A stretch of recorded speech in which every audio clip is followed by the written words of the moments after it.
There is no major political force in Israel today that wants to end the occupation or establish a two-state solution. In fact, the Knesset 2 months ago passed a law against a two-state solution, and every single major political party in Israel voted for it. Netanyahu has called a two-state solution a reward for terrorism. With this kind of talk, the immediate future is bleak. This was my guest today, Dr. Marwan Muasher, Jordan's former foreign and deputy prime minister. Imagine standing at the crossroads of history, where the lofty ideals of peace clash violently with the hard realities of power. Here, diplomacy doesn't bring stability, it trades peace for collusion, turning promises into betrayal and justice into silence. And it is in this complex and messy world that Dr. Marwan has navigated for decades. He was caught between the perpetual conflicts of the region and the interests of superpowers pulling the strings from afar. As the architect of Jordan's 1994 peace treaty with Israel, Dr. Marwan was Jordan's first ambassador to Israel and later its ambassador to the United States. This is one of the reasons why Dr. Marwan knows better than most that the Western narrative of democracy, freedom and justice is a hollow facade. A facade that crumbles in the face of the brutal realities and double standards that define the region. The United States, often praised as the broker of peace, continues to arm Israel, turning a blind eye not only to the ongoing suffering of the Palestinians, but also to the bloodshed in Lebanon and Syria. And the international community, it issues its tired and toothless condemnations and moves on. Meanwhile, fortified by American support, Israel expands its settlements and tightens its grip on Palestinian land, all under the guise of security. But this isn't just another political story about the Middle East. This is about complicity, our complicity. Despite all the grand speeches from Washington, London and Brussels, the West has become a silent partner in what some might call a slow-moving, live-streamed genocide. Think about it. Evolutionary psychology teaches us that humans, and by extension nations, are driven by fear and self-preservation. The US claims to be a mediator, but in reality it's safeguarding its own strategic interests, with Israel often seen as America's unsinkable aircraft carrier in the region. And then there's Israel itself, praised as a democracy and hailed for our shared values. Remember Ursula von der Leyen's commemoration speech. While in reality it edges closer and closer to a brand of messianic fascism, which is no longer only relegated to fringe groups. The idea of a greater Israel is not a fantasy whispered by extremists. It's a guiding vision that has shaped Israel's territorial policies for decades. The difference is that now, with this right-wing government, it's out in the open. This twisted vision of a greater Israel includes the West Bank, Lebanon, Syria, Jordan and even Egypt. And this desire to expand its borders, rooted in biblical narratives, drives Israel's expansionism. So when we speak of peace, can we really ignore that for some, peace is synonymous with the continued expansion of Israel's borders?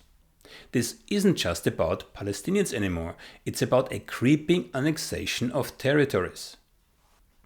And the international community, they stand by, issue hollow statements, and watch as history is rewritten through silence and complicity. It's the ancient Roman strategy, divide and rule. And the casualties? Well, they're just the collateral damage of geopolitical evolution playing out on a grand stage. Dr. Marwan has virtually lived through these promises and betrayals. He's been in the very rooms where handshakes were exchanged, where commitments have been made, and where peace treaties have been signed, only to see those same promises dissolve under the weight of realpolitik. Now, with Iran launching missiles, Israel threatening retaliation and the region teetering on the brink of a broader conflict. The stakes have never been higher. So today the conversation isn't just about what happens next, it's about accountability. Has the international community facilitated this endless cycle of violence? Is America's unwavering support for Israel, despite its actions, the very catalyst for the chaos it claims to want to prevent? And can Jordan, a nation that has skillfully walked this diplomatic tightrope for so long, continue to maintain its balance in the face of this escalating storm? Dr. Marwan has been at the center of this complex game. He saw how power operates behind closed doors. We will ask the question, when will the world stop pretending it's a neutral referee and admit it's been on the playing field all along? But before we do, a quick call to action. Some of the best interviews on this channel are shadow banned, which means YouTube is not presenting them to you, the viewer. The latest example is my interview with James Bamford, where we discussed the truly amazing story that underlies Benjamin Netanyahu's corruption scandal. Did you know that a Hollywood billionaire not only stole nuclear secrets from America, but then sold them to Israel? And that Netanyahu helped him to stay out of troubles to this very day? And then Netanyahu turned around and started to ask for favors, hence the bribery charges in Israel against him. Other examples are the interviews with the so-called Hamas lawyer Stanley Cohen, or the interview with the former chief of staff of Colin Powell, who told me that the white powder in the test tube that Colin Powell showed the world when he testified at the UN just before the war on Iraq was actually salt. So if you're interested in content that apparently you're not supposed to see, content that goes against the mainstream narrative, have a look at some of the previous interviews that we have recorded for your pleasure. And of course, it really helps to spread the news if you like and subscribe to this channel. Dr. Marwan Muasher, I hope I pronounced your name correctly. Your Excellency, thank you so much for having me. It's a real honor. I have a most impressive CV in front of me, so much so that I had to make some tough choices. Now, before we begin, yesterday evening I was sitting with friends in a restaurant and suddenly a son called saying the house was shaking. We did not know yet what happened, but it turns out that Iran attacked Israel. I'm mentioning this to the viewers to get an impression how close Jordan actually is to the wars in the Middle East. With the assassination of Hassan Nasrallah, I think a week ago, and the missile strikes from yesterday from Iran to Israel, and given your extensive experience in navigating the really delicate balance here in the region, especially between Jordan's peace treaty with Israel and the regional allies, how do you see, I know you don't have a crystal ball, but in a nutshell, how do you see the most recent developments? And we could go as far back as, let's say, the Israeli bombing of the Iranian embassy in Syria. Then we had, of course, Haniyeh was assassinated. Then the pager explosions, 2 waves of it. Then, of course, Nasrallah. Now the exchange between Israel and Iran. Where do we go? How do you see this? No, all of these developments are symptoms of a bigger problem. And, while we are immersed in the here and now and what is happening on a daily basis, oftentimes we forget what the origin of the problem is. And that, of course, is the occupation. We have a 57-year-old occupation by Israel of Palestinian territory. And all of these developments are just examples of the frustration that people have because of that occupation. Where do we go from here is a very important but unanswered question. In the past, crises in the Middle East have led to political breakthroughs. In 1973, the October 73 war led to peace between Egypt and Israel. In 1991, the first Gulf War led to the Madrid peace process. Today, I'm afraid there is no political vision. No one is ready to put forward the political vision. The United States is preoccupied with US elections and seems unwilling to put on the table a serious political initiative to end the occupation. The Israelis don't want to even talk about a two-state solution. And the Palestinians today, the Palestinian leadership is not representative. The last elections they had was in 2006. So the conditions for a political breakthrough are not there. And this is my biggest worry, that we will continue to see this kind of bloodshed, this kind of violence for some time to come without anyone offering a way out. I think there is no willingness also. Yeah? So especially for key elements within Israeli government, there is simply no willingness for a peace treaty. Israel was never willing to trade peace for land. There is no willingness at all. When I was ambassador in Israel, which was 30 years ago, the Labour Party had 40 members in the Knesset, Meretz had 12 members, the Arabs had 10. These three parties alone had a majority for peace. Today, the Labour Party in Israel has 4 members, Meretz has 0, and the Arabs are split. There is no major political force in Israel today that wants to end the occupation or establish a two-state solution. In fact, the Knesset 2 months ago passed a law against a two-state solution, and every single major political party in Israel voted for it. Netanyahu has called a two-state solution a reward for terrorism. With this kind of talk, the immediate future is bleak. I'm not so pessimistic about the long term. I think we are coming to a situation where the Palestinians today, in areas under Israel's control, have become a majority. You have 7.4 million Palestinians today, 2 million of which are Israeli citizens, and 5.4 are under occupation, as opposed to 7.2 million Israeli Jews, and actually non-Jews, non-Arabs, people who have come from the Soviet Union.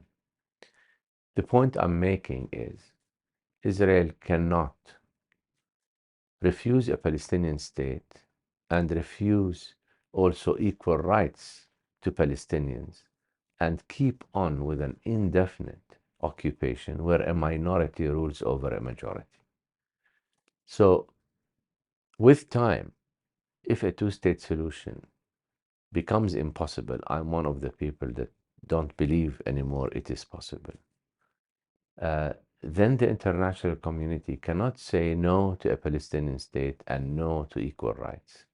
That means yes to apartheid. And so this is, I think, where the focus is shifting. People have, in the international community, focused for 30 years at least on trying to arrive at a shape of a solution called two states, an Israeli state and a Palestinian state. Today, the focus is shifting from focusing on the shape of a solution to focusing on rights. Today, more and more people, Palestinians, but people around the world, are saying, if we want to solve this conflict, we have to look to a solution that is rights-based, regardless of what shape it takes, meaning that you can no longer ignore the issue of political rights for Palestinians and keep them under occupation for an indefinite period of time. This is where I think the focus is shifting, and this is where I have hope for the future. You come very close to what Dan Perry said 2 weeks ago to me. Dan Perry is the former head of Associated Press in the Middle East. He's an Israeli supporter, yeah? But he was very critical about the fact that the West Bank, that Israel is more and more allowing settlers into the West Bank, because he said that will lead to the fact that, similar that you just indicated, the world might force Israel into a one-state solution. And because of the demographics that you already have mentioned, overnight Israel would no longer be a Jewish state. The Zionist project is coming to an end. The Zionist project of the late 19th century promised Jews around the world a democratic for the Jews, not for the Arabs, secular Jewish state in historic Palestine, and a state that lives in peace. This is in short, the Zionist project. You look at Israel today, it is no longer Jewish, majority of Arabs, increasingly not secular.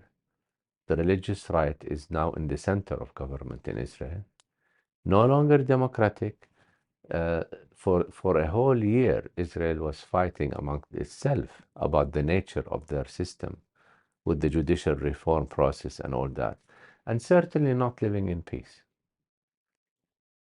We will have to find a new model. The Jews, the Israelis, will have to find a new model. And that model I'm proposing has to be rights-based.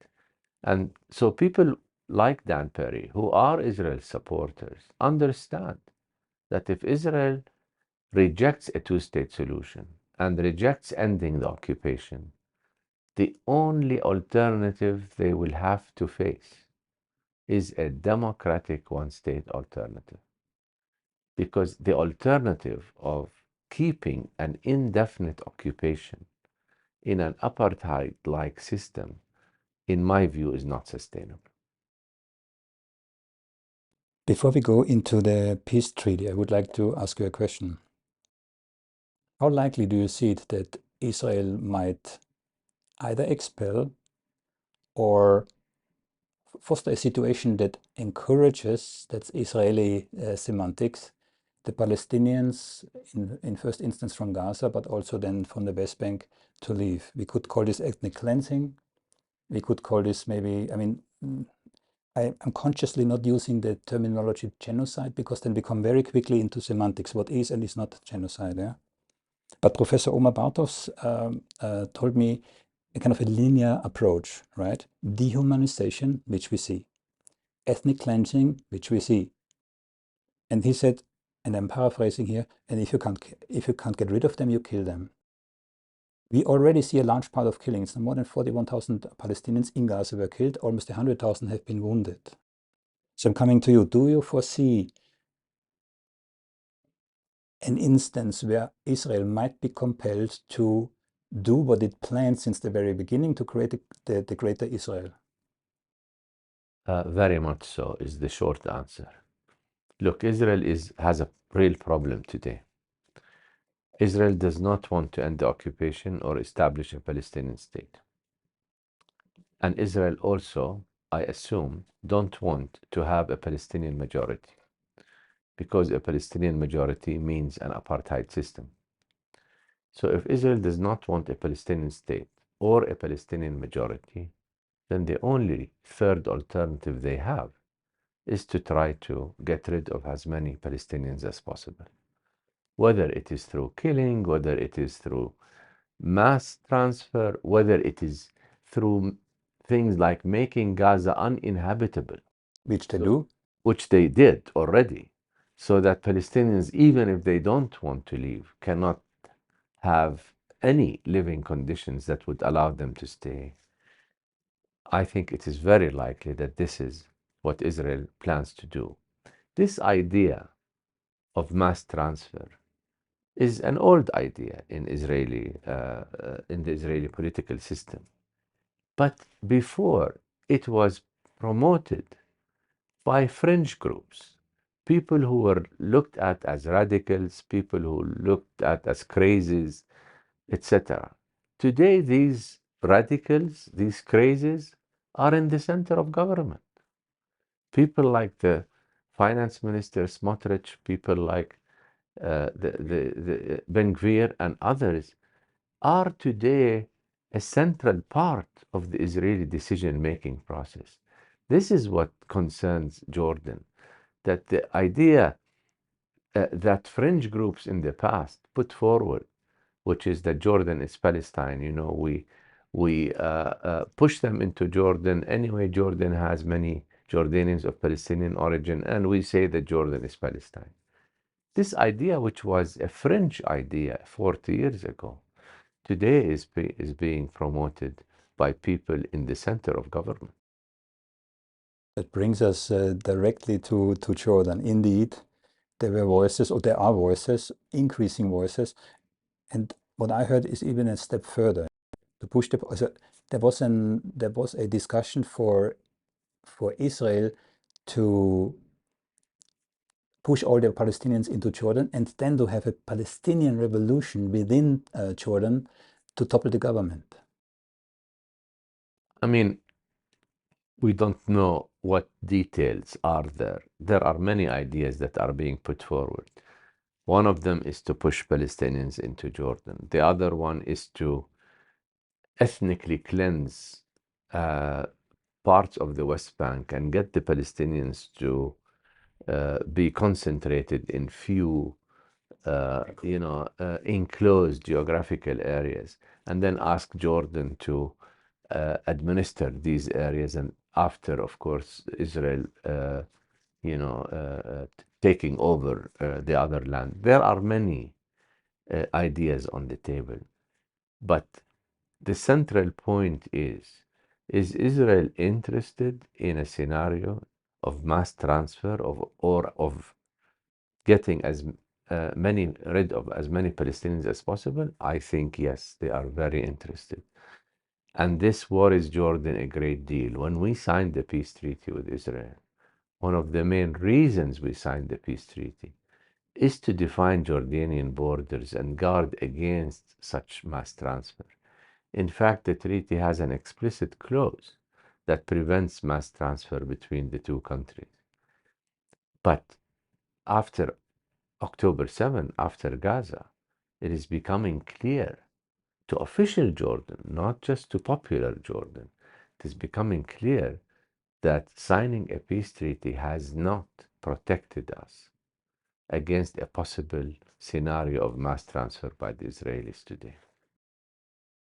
You mentioned the peace treaty, and that's a major topic because you were deeply and personally involved in the coming to be of the peace treaty between Israel and Jordan in 1991 till 1994. Yeah. It's, of course, from today's perspective, and I have to say, I spoke with other diplomats here in Jordan, and voices that I heard was that maybe Jordan should review the peace treaty. Yeah, and I'm leaving it open what review really means or how far it should go. But seen from what happened in the recent or not so recent past, yeah, the trajectory from 1991 till here, I mean, there were trade-offs that Jordan had to accept in order for this peace treaty to happen. And I make it very black and white with my question, yeah? Was it really worth it?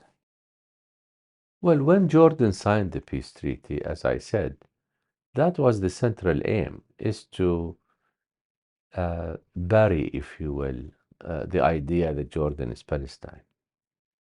That was a different era, 30 years ago, where we thought that by signing a peace treaty with Israel, we would encourage and work for a two-state solution that would establish a Palestinian state on Palestinian soil. And that remains Jordan's main objective. Of course, things did not go this way. And today, a lot of people who, at the popular level, are asking the question that you are asking, was the peace treaty worth it or not? I mean, you cannot judge things retroactively. When we did sign the peace treaty, there was an atmosphere of peace in the region, and there was hope that a Palestinian state would be established. Today, that hope is gone. Does that mean that Jordan abandoned the peace treaty, abrogated? That's, I don't think, is on the table. Getting rid of the peace treaty has international consequences that Jordan cannot afford. But does it also mean that after the war, Jordan can maintain the same relationship with Israel that it did before October 7? Absolutely not. Public opinion is boiling. People are extremely angry. the number of people, not just Palestinians, but across the Arab world, who now think the only way to end the occupation is through armed resistance is up the roof. And so with these conditions, the idea of Jordan continuing to have close economic relations with Israel, close security relations with Israel, cannot be sustained. And so while the peace treaty will not be abrogated, my prediction is that we will have to go through a very cold peace, much like the one that existed between Egypt and Israel for a long time. The only way to break this is to end the occupation, is to have a serious political process, not an open-ended political process like the ones we had before, where negotiations never ended and a Palestinian state was never established and settlements kept growing. I often joke that the situation was similar to two people arguing over a slice of pizza while one of them is eating it. It doesn't work like this. So unless the international community comes up with a serious and credible plan, not for negotiations only, but to end the occupation, it will be very, very difficult for Jordan or any other Arab country for that matter to maintain, very strong relations with Israel. Do you think actually that Israel adheres to the peace treaty? Is Israel keeping his part of the... No, I don't think they are. Like I said, the treaty talks about, preventing mass transfer. I mean, the Israelis are not doing that. Israeli ministers are talking on podiums with a map of Israel that includes all of the West Bank and sometimes all of Jordan. So, in the West, they accuse Palestinians when they carry the slogan from the river to the sea. But that's a slogan that the Israeli ministers are carrying, from the river to the sea. It's in the Likud charter, so people forget that. With these conditions, as I said, it's going to be very difficult to have warm relations. You mentioned the international community. Are you really hopeful that the international community will do the right thing? It's so fragmented. On one side, it's very fragmented. On the other side, it's also unified. Because the Western Bloc, led by the US, and I always stress this because I come from the West, I live in the Netherlands. Yeah? So in all of Europe, the news are synced. You basically hear word for word in different languages, yeah, but word for word the same news. But the West, we are 16% of the world population. Yeah? But yet we have the feeling it's us, the majority, who condemns Russia, for example, or who condemns the Palestinians. But it's that international community led by the West. And I have to say, I'm listening more and more to the news from the global South. Yeah? And I have to say, there the news is also not, it's also biased. It also represents interests group, but it's more lucid than by us in the West. So you said the international communities. Who exactly, where is your greatest hope in terms of international community that could solve this? I don't have much hope. I think the international community has taken the easy way out by nominally supporting a two-state solution while doing nothing to implement it. And what that has done practically is give Israel time to build more settlements and kill that very two-state solution that the international community supports. We cannot go on like this. People, like I said, people are being radicalized, and they now feel the only way to end the occupation is through armed resistance. Will the international community, after this war, put forward on the table a serious plan to end the occupation? I don't believe so. And therefore, I think the most likely scenario is a continuation of the violence for some time to come. A deteriorating status quo where people on both sides are going to continue to be killed. I don't see any light at the end of the tunnel in the short term.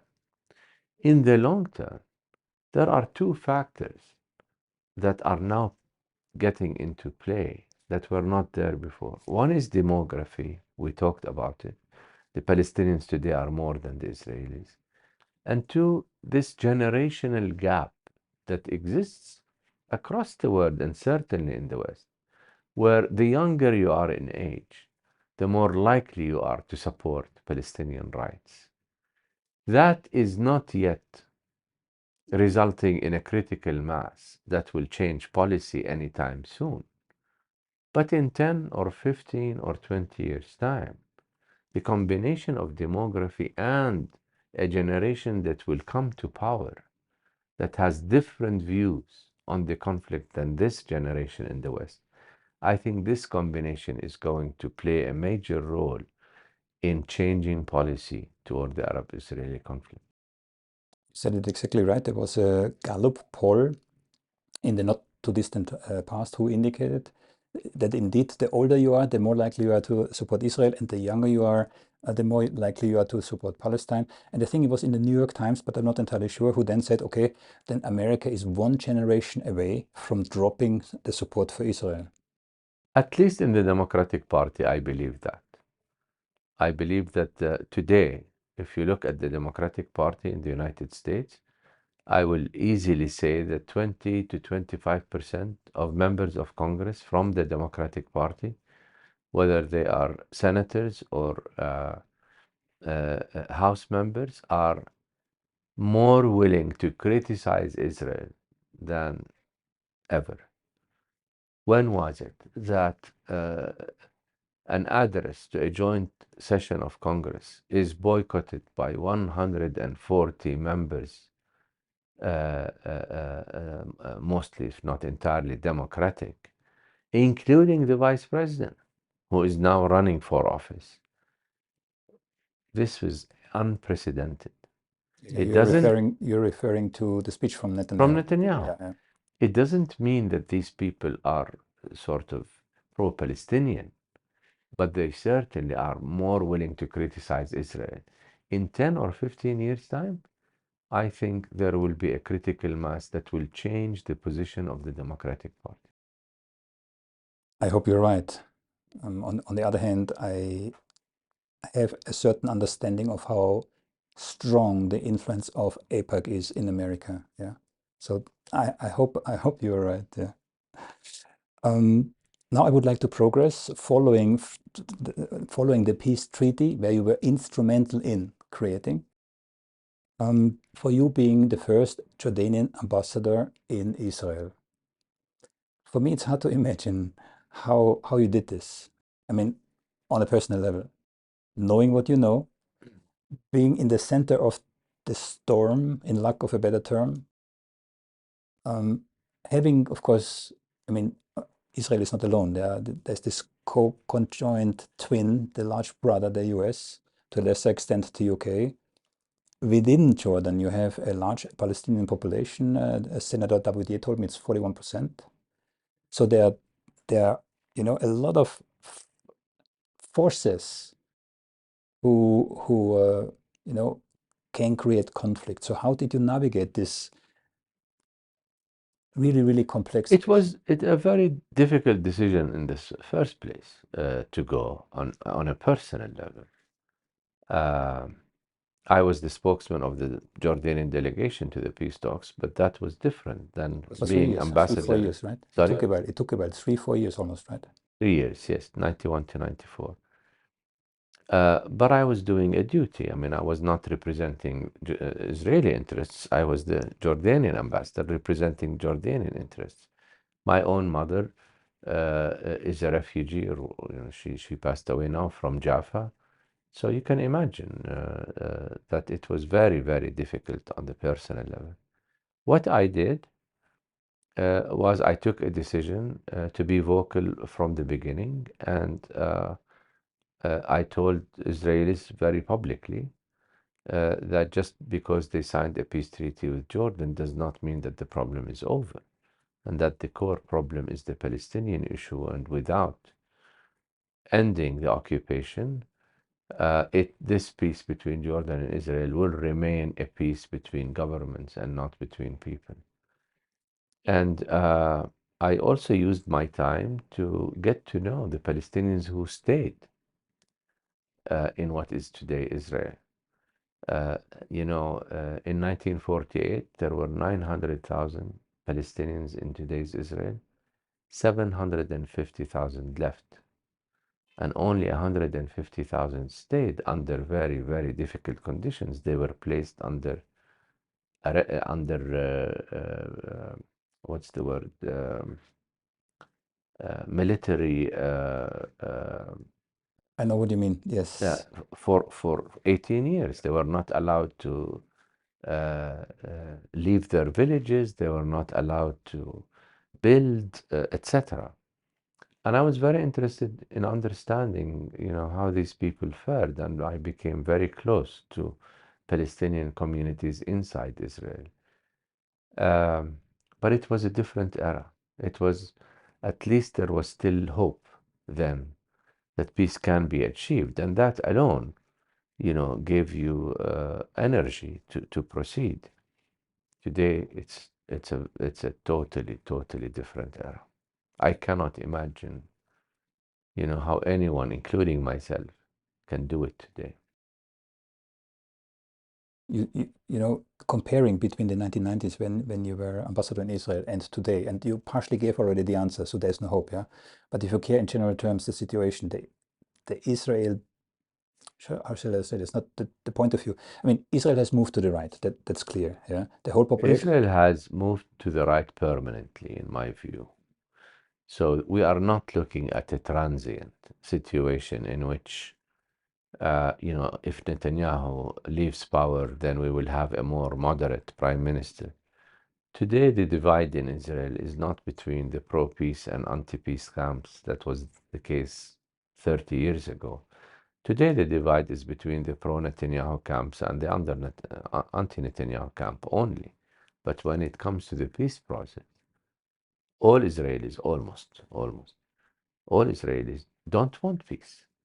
And they think that this is a reward, like I said, for terrorism. So it's a very short-sighted position, which, like your friend Dan Perry said, will result in Israel having to deal very, very soon, not with occupation, but with apartheid. There was already a Amnesty International report, it's at least 3-4 months old, called Automated Apartheid. So Thomas, starting from 2021, the first human rights organization to call it apartheid was an Israeli organization, B'Tselem. It was followed by Human Rights Watch. Then it was followed by Amnesty International. Then by a commission in the United Nations. And today, that word, which was taboo only a few years ago, today that word is largely used. Because you look at the situation today and you quickly realize it is apartheid, not from an emotional point of view, but from a legal point of view. When you have two legal systems applied to the same group of people living there, a legal system that applies to Israeli Jews and another legal system that applies to Israeli Arabs, in addition to two legal systems in occupied territory, one that applies to settlers and one to applies to Palestinians under occupation. This is the legal definition of apartheid. having been in Israel, and you just said you spoke with the Palestinians, but I'm pretty sure you also spoke with the Israelis, yeah?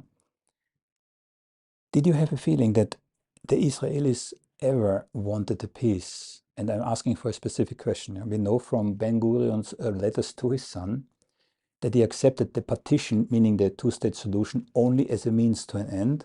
And of course, the end was the Greater Israel. Now, I've done some research. There's a whole string of Israeli leaders throughout the decades who exactly said the same. So basically, no, and we discussed this already, no peace for land. Is there a change or compared from then to now, or we are actually seeing the same thing just in a different code, so that Israel never really was interested?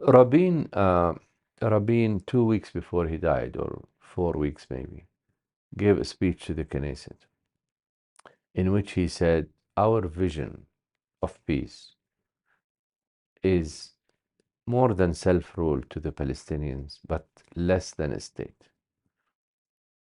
And maybe there were very, very few Israelis that believed the occupation should end.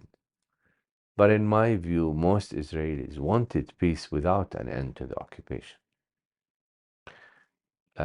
Wanted their own version of peace that served their own interests, but not the interests of the Palestinians. And so it's a very valid question to ask. Were the Israelis ever interested? Maybe, like I said, some of them were interested in peace, but in their own definition of peace, not in a peace that is sustainable and that serves the interests of both communities, not just those of the Israelis. The Israelis are, of course, the beneficiaries of an exploitative, expansionist system. Yeah, it could be any system. If we compare it to, very briefly in regards to the apartheid, yeah. So when we talk about apartheid, then I was told that the comparison is not exactly right, because in South Africa, of course, the apartheid had as its core goal the exploitation. Whilst we could argue then in Israel, the apartheid has a different goal, the extermination. And again, I make it provocative and very black and white. The motives might be different, but it's still apartheid. I define apartheid as treating people living on the same land differently and with lesser rights. Whether the goal is extermination or exploitation doesn't negate the fact that it is apartheid. And apartheid is a system that today the world will not accept indefinitely. I still remember the situation in South Africa where for decades the world, the international community, led by the West, led by the United States, accepted apartheid until it did not. There will come a day, in my view, when nobody can accept apartheid. Today there are 7.4 million Palestinians. What are you going to do with them? Push them all outside? Kill them all?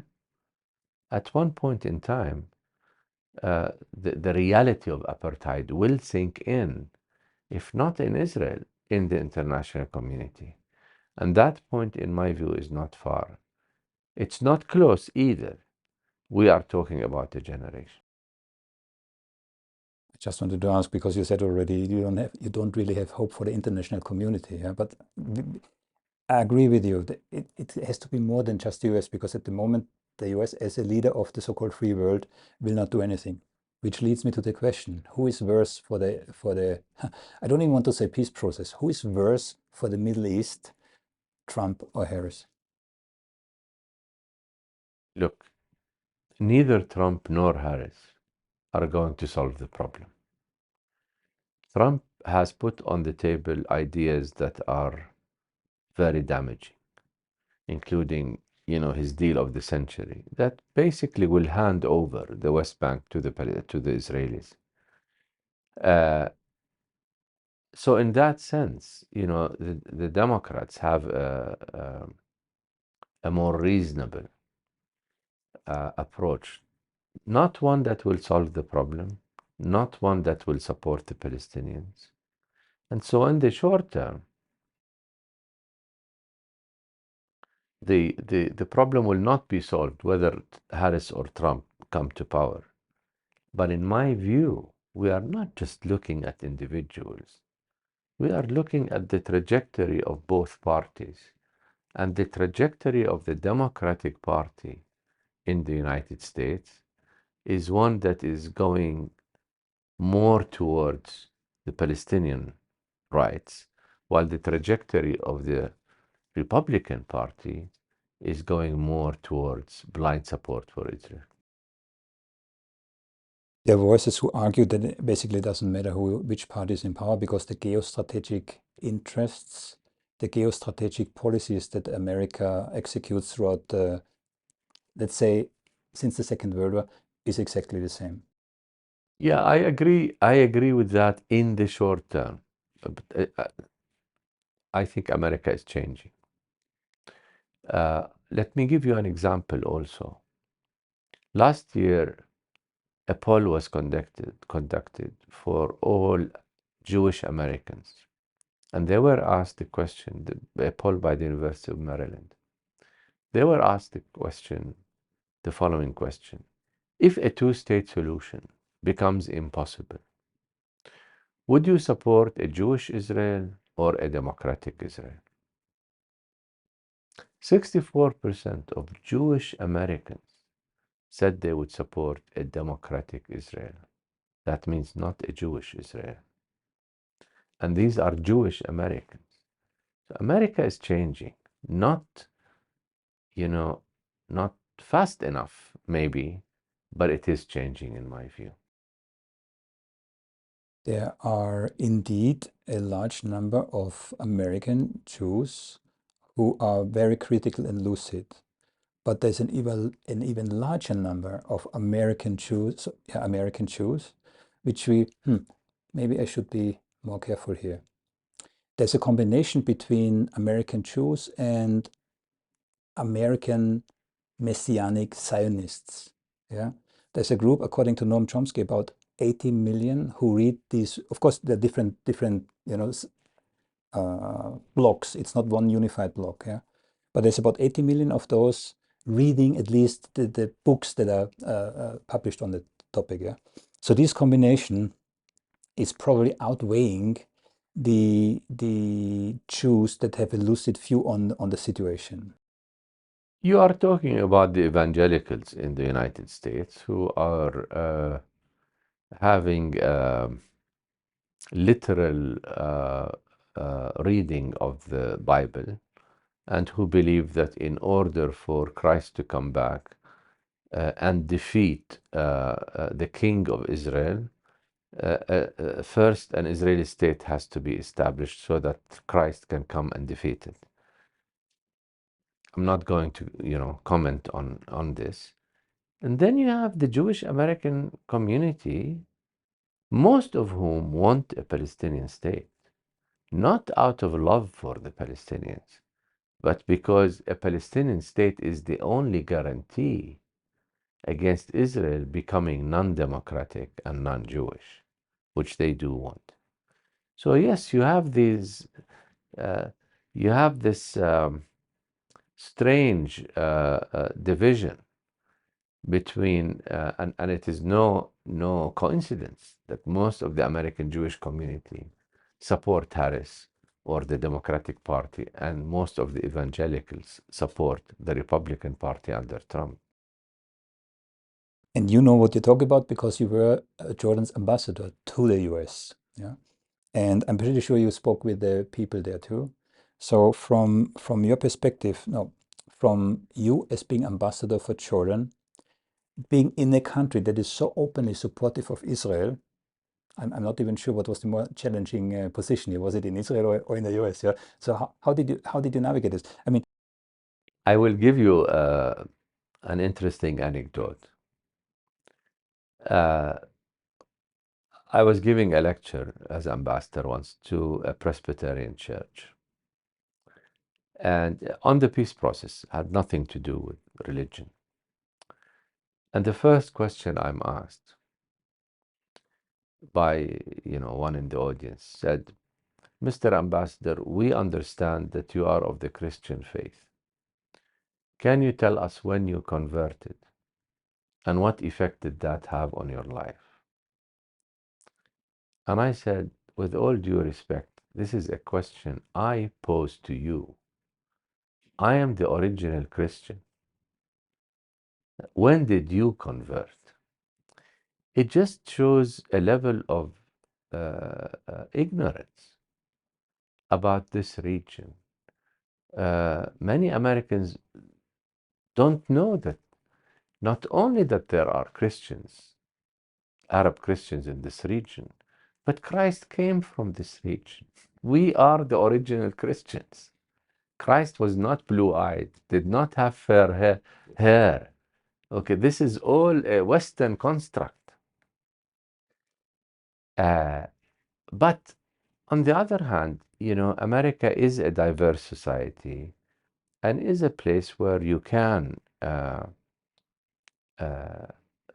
present views, even if they are unpopular, if you know how to present them with reason, with information, then you can manage.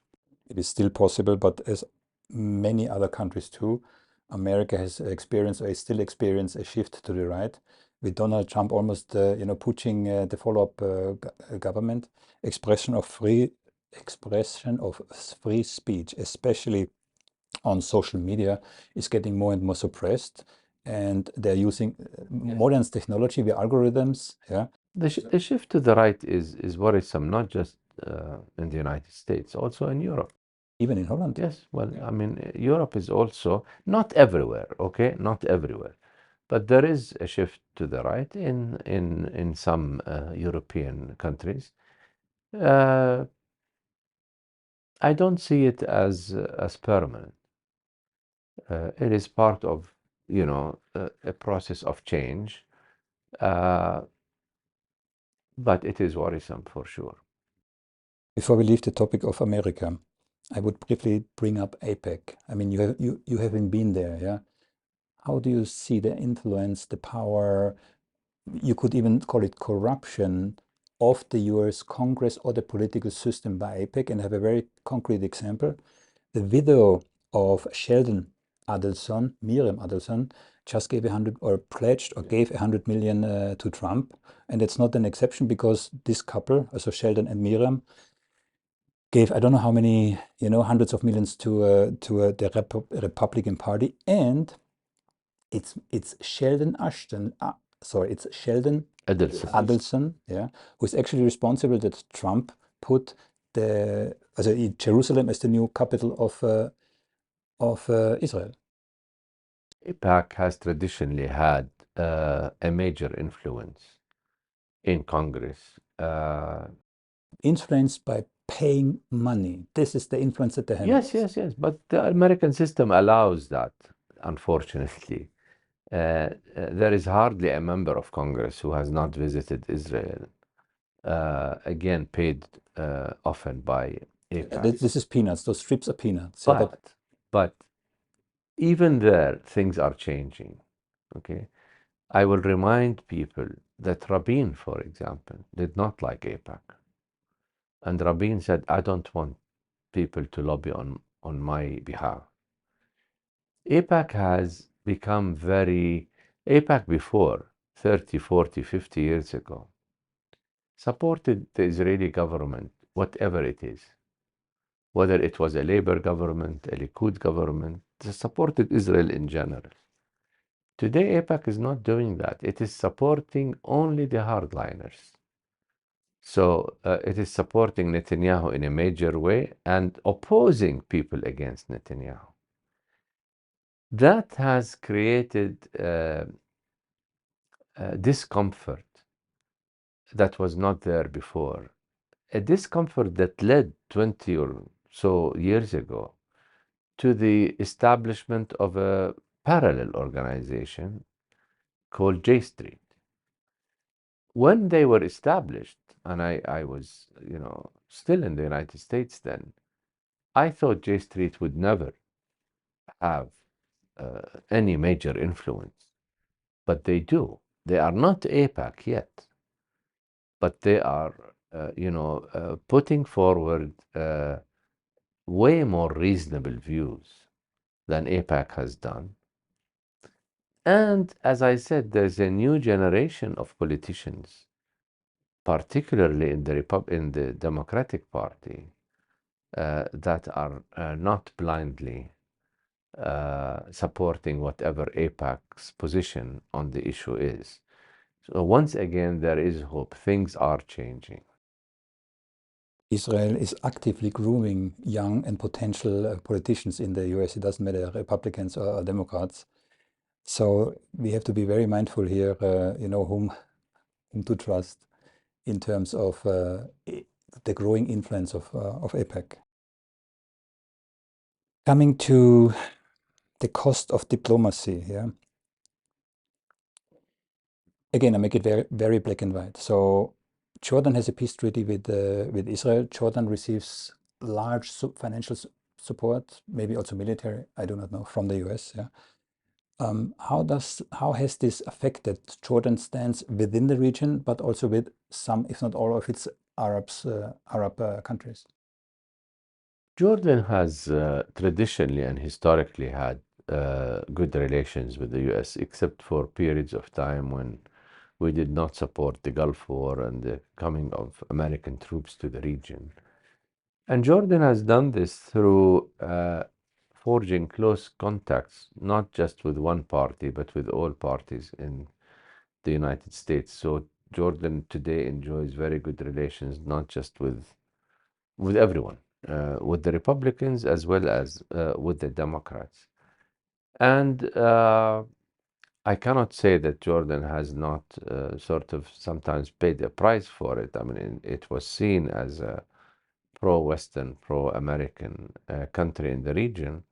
But frankly, you look at the Arab world today, and there are many, many countries who are forging close relations with the United States. Saudi Arabia, the Emirates, Morocco, Egypt, I mean, to name a few. So Jordan is not alone in that way. Now, at the popular level, there is also no question that the Jordanian public is very critical of US policies in the region and becoming increasingly so. So today, support for the US in Jordan, according to all polls, is at an all-time low. The US has never been very popular in the region because of the Arab-Israeli conflict. It became even less popular after the war on Iraq. And today, after Gaza, where it is not just seen by the public as supporting Israel, but as complicit in what has happened because of the arms they give and because of the political support they have given Israel. Today, the standing of the US in the public eye, particularly in Jordanian public eye, is at an all-time low. You think Jordan should or could have a tougher stance against Israel? I believe we should, yes. I believe that Israel has gone beyond any human limits and is behaving today as if its might allows them to shape, as one Israeli politician said a few days ago, to reshape the Middle East. I mean, for anyone to publicly claim that a small country who's not culturally from the region wants to reshape the whole Middle East is absurd. So does it need a tougher stand? Absolutely. How could such a tougher stance look like? Stopping of any cooperation on the economic or security front, having a cold peace, taking Israel to court, international court, on what it has committed. There are many diplomatic moves that one can take. Of course, Jordan is a small country that we cannot take Israel on militarily, but there's plenty of things we can do diplomatically and politically to expose what Israel is doing. Jordan diplomatically has a stronger stance than its size and population would justified in lack of another word. Yeah? And I think that goes back to the king's father already. So Jordan indeed is a key player in this region. Yeah? So for myself, I see Jordan as the proverbial canary in a coal mine. As long as Jordan is still free, there's hope. Others call it the shield of America. So Jordan in this situation, but to phrase it the other way, why should the world care what happens in Jordan? Again, I make it black and white. Look, we have been indeed a small country. On the other hand, we have pushed models forward that are of interest to the West. We have pushed a peaceful model of existence. We have pushed for a more open political and economic model than many other Arab countries. We have cooperated on anti-terrorism efforts. So yes, we are small, but I think, have played an important role in all these three areas. It doesn't mean that we have been very successful at all times in pushing these forward, but at least, a small country like Jordan is talking about the need for political opening in a way that maybe few other Arab countries in the region are doing. How would a scenario look like when Jordan is no longer Jordan? And the different thoughts. Yeah, we discussed already what would happen if Palestinians would be pushed into Jordan, Palestinian government. Other neighbors, yeah, than Israel are not all friendly towards Jordan, right? So how would the world look like? And again, I'm aiming at demonstrating why Jordan is important to the world and not only for the region. Yeah. So what would happen if Jordan would fall? Yes, we are small, but the models are sort of larger than our size. We have seen other models, authoritarian models in the region, like Syria, like Iraq, under Saddam Hussein, Syria under Assad, and other such models. And they have not been exactly